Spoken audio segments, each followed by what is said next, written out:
Hi friends, সবাই কেমন আছেন? অনেক দিন বাদে আবার রান্নার ভিডিও নিয়ে চলে এসেছি। বাজার থেকে আমার বরমশাই নতুন আলু উঠেছে, তাই নতুন আলু নিয়ে এসছে। ভালো করে ধুয়ে আলুগুলোকে প্রেসারে দিয়ে একটা সিটি মেরে নিয়েছি। তারপর মটরশুঁটিগুলোকে ভালো করে ছাড়িয়ে রেখে জলে ভিজিয়ে রেখেছি। কড়াইতে তেল দিয়ে তেলের মধ্যে গোটা গরম মশলা, গোটা জিরে আর শুকনো লঙ্কা ভালো করে ফোড়ন দিয়ে নিয়েছি।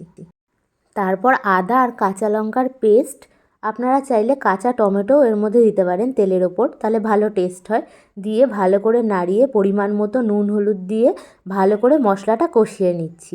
দেখুন এইভাবে ভালো করে ভাজা ভাজা হয়ে গেলে, মশলা থেকে তেল ছাড়া শুরু হয়ে গেলে আমি ওই মটরশুঁটিগুলো এর মধ্যে অ্যাড করে দিচ্ছি। অত মটরশুঁটি দেবো না, কিছুটা মটরশুঁটি রেখে দেবো। আমার বরমশাইয়ের ফেভারিট, ও খুব ভালোবাসে কড়াইশুঁটির কচুরি খেতে, তাই বানাবো কিছুটা। চলুন দেখে নিই। এইবার ওই সিদ্ধ করে রাখা আলুগুলোকে এর মধ্যে দিয়ে দেবো। আলুগুলো ছোট, তাই গোটা গোটা আলুই ভালো লাগে। এই নতুন আলুর ঝাল ঝাল আলুর দম তো আমার খুব ফেভারিট। আপনাদের কেমন লাগে অবশ্যই কমেন্ট বক্সে জানাবেন। মটরশুঁটি দিয়ে আলুগুলো দিয়ে মশলা দিয়ে ভালো করে কষিয়ে, তার মধ্যে ভালো করে কষানো হয়ে গেলে জল দিয়ে ঢাকা দিয়ে রেখে দেবো। কিছুক্ষণ পর ঢাকা খুলে ভালো করে ফুটতে থাকলে আলুগুলো দেখে নেব যে নরম হয়েছে কি না, তার মধ্যে কুচনো ধনেপাতা অ্যাড করে দেবো।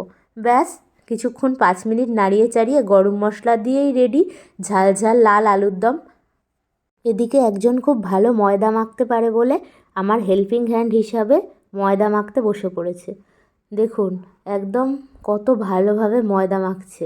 চলবে চলবে, জিও। এদিকেও ময়দা মাখতে থাকুক, ততক্ষণে আমি কড়াইশুঁটির পেস্টটা রেডি করে নিয়েছি। কড়াইশুঁটিতে ভালো করে আদা, কাঁচা লঙ্কা আর একটু সামান্য নুন দিয়ে আমি পেস্ট বানিয়ে নিয়েছি। তার মধ্যে কড়াইতে সাদা তেল গরম করে সামান্য কালো জিরে আর তাতে হিঙের পাউডার আপনারা ফোড়ন দেবেন, তাতে ভালো স্বাদ হয়। দিয়ে পেস্টটা দিয়ে তার মধ্যে ছাতু আর সামান্য একটু চিনি দিয়ে ভালোভাবে নাড়িয়ে নিতে হবে।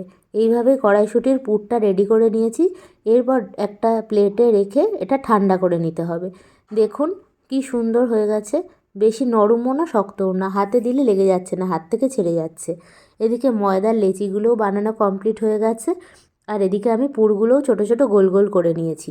এবার ভালোভাবে লেচিগুলোকে এইভাবে শেপ দিয়ে নিয়ে তার মধ্যে আলতো করে আমি পুরটাকে রেখে আবার এইভাবে ভালো করে ঢাকা দিয়ে এটাকে মুড়ে দেবো, যাতে পুরটা বাইরে বেরিয়ে না যায়। ব্যাস, এইভাবেই মুড়ে লেচিগুলোকে রেডি করে নেব।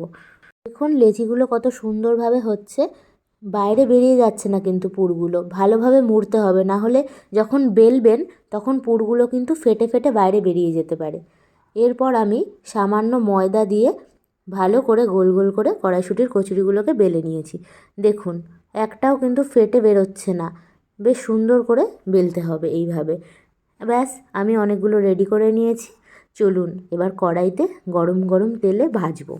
দেখুন তেলে ছেড়ে দিয়েছি, আস্তে আস্তে কি সুন্দর ফুলছে। ময়দাটা খুব সুন্দর মাখা হয়েছে, ওই জন্যই এত সুন্দর ফুলছে। এরকম ফুলকো ফুলকো কড়াইশুঁটির কচুরি আর ঝাল ঝাল আলুর দম। সবার কেমন লাগলো ভিডিওটা অবশ্যই জানাবেন। আপনাদের জন্য আরও অনেক অনেক নতুন নতুন রেসিপি নিয়ে চলে আসব। ভালো লাগলে অবশ্যই লাইক, কমেন্ট অ্যান্ড শেয়ার করে দেবেন। টাটা, দেখা হচ্ছে নেক্সট ভিডিওতে।